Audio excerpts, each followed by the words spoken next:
कि एक दौर था जब उस जन नरसंहार के आरोपी और समर्थक दिल्ली में आते थे तो रेड कार्पेट वेलकम के साथ आते थे। आज भी वो आते हैं, मगर ईडी के सम्मन पे आते हैं, एनआईए की पेशी में आते हैं। जब स्वतंत्रता के उपरांत रियासतों के विलय का महकमा सरदार पटेल के पास था तो केवल कश्मीर नेहरू जी ने अपने पास क्यों रखा? न जो बर्फ की आंधियों से लड़े हैं, कभी पग न उनके शिखर पर पड़े हैं, जिन्हें लक्ष्य से कम अधिक प्यार खुद से, वही जी चुरा कर तरसते खड़े हैं। Doctor Sudhanshu Trivedi 15 minutes. माननीय सभापति महोदय, आज माननीय गृह मंत्री जी के द्वारा जो जम्मू कश्मीर आरक्षण विधेयक रखा गया है, इसका समर्थन करते हुए मैं कहना चाहूंगा कि हमारे प्रतिपक्ष के विद्वान प्रतिनिधि विवेक तनखा जी ने आज एक विवेकपूर्ण बात कही कि यह सत्य है कि कश्मीरी पंडितों का जेनोसाइड और नरसंहार हुआ था। परंतु यह कहते हुए मुझे कष्ट भी होता है कि एक दौर था जब उस जन नरसंहार के आरोपी और समर्थक दिल्ली में आते थे तो रेड कार्पेट वेलकम के साथ आते थे। जलवाए जलाल से दिल्ली की सरजमी पर जलवा अफरोज होते थे। और सभापति महोदय, आज भी वो आते हैं, मगर ईडी के सम्मन पे आते हैं, एनआईए की पेशी में आते हैं। ये अंतर आया है हमारी सरकार और उस सरकार के दौर में।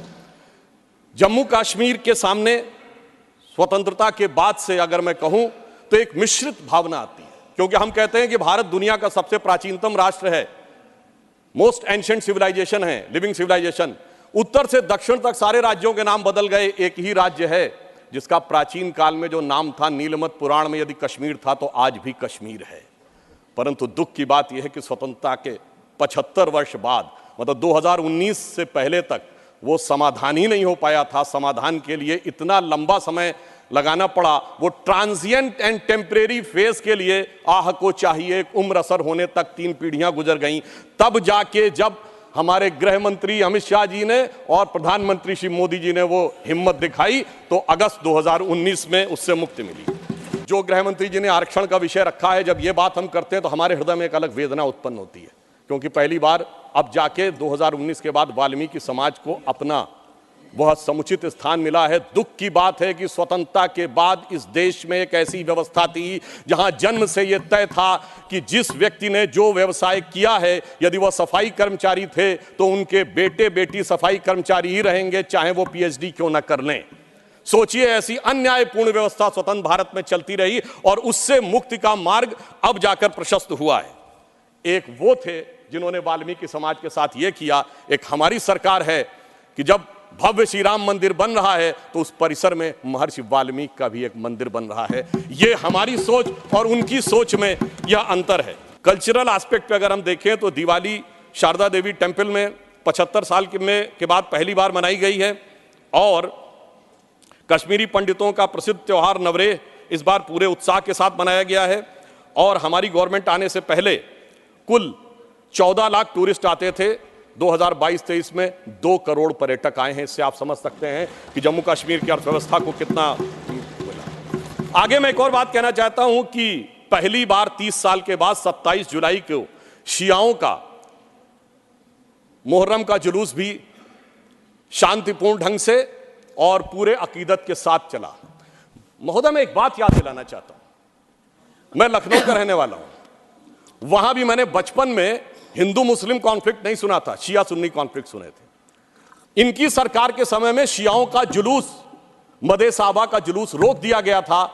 22 साल तक रुका रहा। जब हमारी सरकार आई उसके बाद वहां पर शियाओं का मदे साहबा का जुलूस निकलने की स्थिति आई। मैं पूछना चाहता हूं, भाई हिंदू मुस्लिम के लिए हमारे ऊपर आरोप लगाते हो, ये शिया सुन्नी के बीच में जो होता था वो भी शांतिपूर्वक हमारे दौर में हुआ, कश्मीर हो या देश का कोई और हिस्सा हो।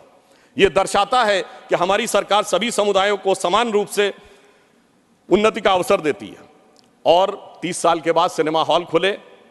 अब मैं एक बात और कहना चाहूँगा। बहुत बताया जाता है कि जम्मू कश्मीर सूफी का बहुत बड़ा सेंटर था। मैं पूछना चाहता हूँ कि विगत 30 वर्षों से सूफीज़्म के 4 बड़े सिलसिले हैं, नक्शबंदी, सोहरावर्दी, चिश्ती और कादरी। एक का भी कोई मरकज़ बचा हो तो बता दीजिए। बहुत से लोग विवादित ढांचा गिरने की बात करते हैं, मगर इस हिंदुस्तान में कश्मीर में एक चरारे शरीफ की मजार थी जो सैकड़ों साल पुरानी थी, उसे जला के ध्वस्त कर दिया गया और जलाने वाला कश्मीर भाग गया। उसके बारे में कोई नहीं बोलता। सेकुलरिज्म का सूरमा उत्तर से दक्षिण तक चुप बने रहते हैं। हमारे दिल में उसके लिए भी दर्द है।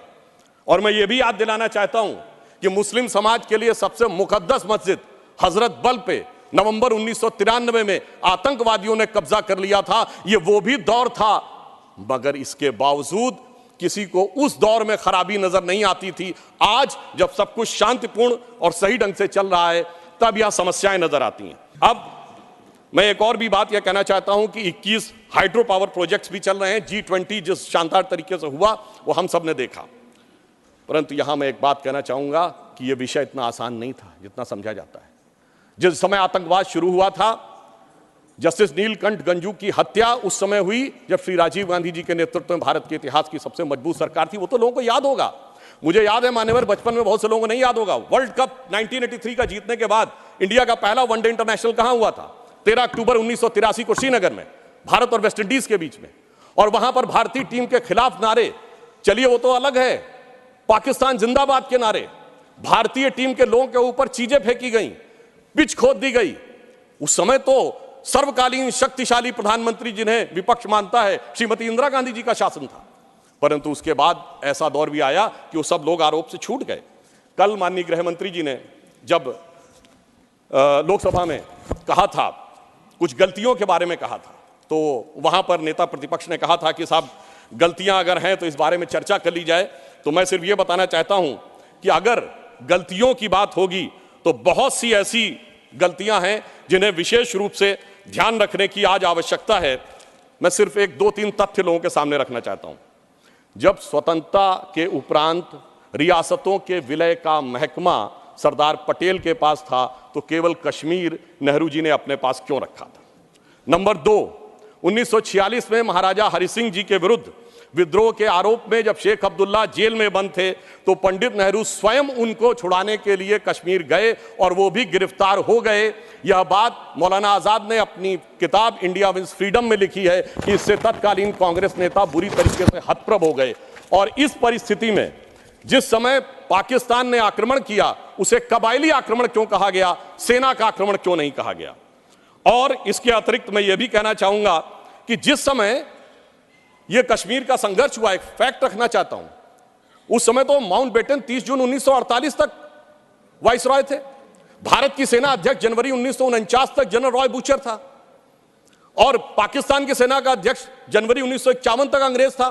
तो भाई यूनाइटेड नेशंस में जाने की क्या आवश्यकता थी?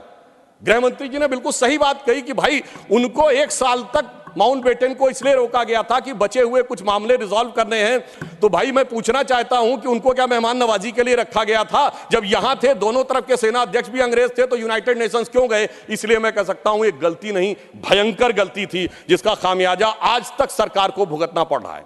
और फिर इतना ही नहीं, करेस्पॉन्डेंट ऑफ सरदार पटेल से बहुत स्पष्ट है कि वहां लिखा जा रहा था कि residual powers will be vested in the interim government of Jammu and Kashmir, जिसको सरदार पटेल के इंसिस्टेंस के ऊपर यूनियन गवर्नमेंट कर दिया गया। अगर रेजिडुअल पावर्स उनके पास वेस्टेड होती तो आप समझ सकते हैं कि आज कितनी बड़ी चुनौती का सामना करना पड़ता। और ये correspondence of Sardar Patel 1945 to 50 के खंड 1 में जो वी शंकर उनके सेक्रेटरी थे, उन्होंने इस बात को लिखा है। अब मैं एक बात और ध्यान देना चाहता हूं कि प्रथम लोकसभा में कश्मीरी पुनर्वास के कैबिनेट मंत्री अजीत प्रसाद जैन जी ने अपनी किताब कश्मीर व्हाट रियली हैपेंड में लिखा है कि the draft was approved by Sheikh and his colleagues and then passed by the Congress party. ये मैं नहीं कह रहा हूं, उनकी सरकार के कैबिनेट मिनिस्टर कह रहे थे। और इसमें अंत में एक और व्यक्ति का उद्धृत करना चाहता हूं जो भारत के मुख्य न्यायाधीश रहे, जस्टिस मेहरचंद महाजन, जो कि उस समय कश्मीर रियासत के प्रधानमंत्री थे। उन्होंने आकर कहा कि 24 अक्टूबर 1947 को वो पत्र लेकर आ गए थे, परंतु उसके बावजूद 2 दिन तक सिर्फ इसलिए मामला अटका रहा। ये मैं नहीं कह रहा हूं, जस्टिस महाजन ने अपनी किताब लुकिंग बैक में लिखा है, क्योंकि नेहरू जी की यह शर्त थी कि शेख अब्दुल्ला का पहले स्थान तय हो जाए नई सत्ता में, इसके उपरांत ही कश्मीर के विलय का प्रस्ताव होगा। वो सारी बातें आपको पता होगी कि जब समय उन्होंने कहा था कि हम जाकर कराची चले जाएंगे यदि हिंदुओं की रक्षा की गारंटी श्रीनगर में फंसे हुए लोगों के लिए जाए। इसलिए मैं कहना चाहता हूं, इसके लिए एक दिन नहीं, एक सत्र भी कमजोर पड़ जाएगा। और आज अगर आप देखें कि अंतर देखिए, एक उधर का कश्मीर और एक इधर का कश्मीर। एक इधर का कश्मीर है जहां पर टेक्नोलॉजी में, जहां पर की कल्चर में उन्नति हो रही है, जहां विकास हो रहा है, G20 किया जा रहा है। और एक उधर का कश्मीर है, यहां हमारा सबसे ऊंचा पुल है और वहां बड़े बड़े आतंकवादी संगठनों के साथ उधर के कश्मीर के लोग बैठे हुए हैं। इसलिए मैं ये भी कहना चाहता हूं कि इन 75 वर्षों के बाद जो कुछ भी बदलाव आया है वो इस सीमा तक आया है कि मैं सिर्फ ये कहना चाहूंगा कि जो मोदी जी ने हिम्मत दिखाई उसकी वजह से आज ये बदलाव आया। जिसे एक पंक्ति में कहना चाहूंगा कि दर्द की रात गई, गम के जमाने भी गए और मोदी जी की हिम्मत से कई दाग पुराने भी गए। और इसके लिए सर एक बस पंक्ति कह देता हूं, इसके लिए जिस दृढ़ इच्छा शक्ति की आवश्यकता थी वो हमारे गृह मंत्री जी ने और प्रधानमंत्री जी ने दिखाई। मैं कहना चाहूंगा कि आप सब लोग दलगत भावना से ऊपर उठकर उसका समर्थन करिए, क्योंकि सर्दी का मौसम आ गया है और इस समय बर्फीली हवाएं वहां चलती हैं। तो यह पंक्ति कहकर समाप्त करना चाहता हूं, न जो बर्फ की आंधियों से लड़े हैं, कभी पग न उनके शिखर पर पड़े हैं। जिन्हें लक्ष्य से कम अधिक प्यार खुद से, वही जी चुरा कर तरसते खड़े हैं। अगर बढ़ सको तो पखेरु बनो तुम, प्रवरता तुम्हारे चरण चूम लेगी। न हो साथ कोई, अकेले बढ़ो तुम, सफलता तुम्हारे चरण चूम लेगी। धन्यवाद।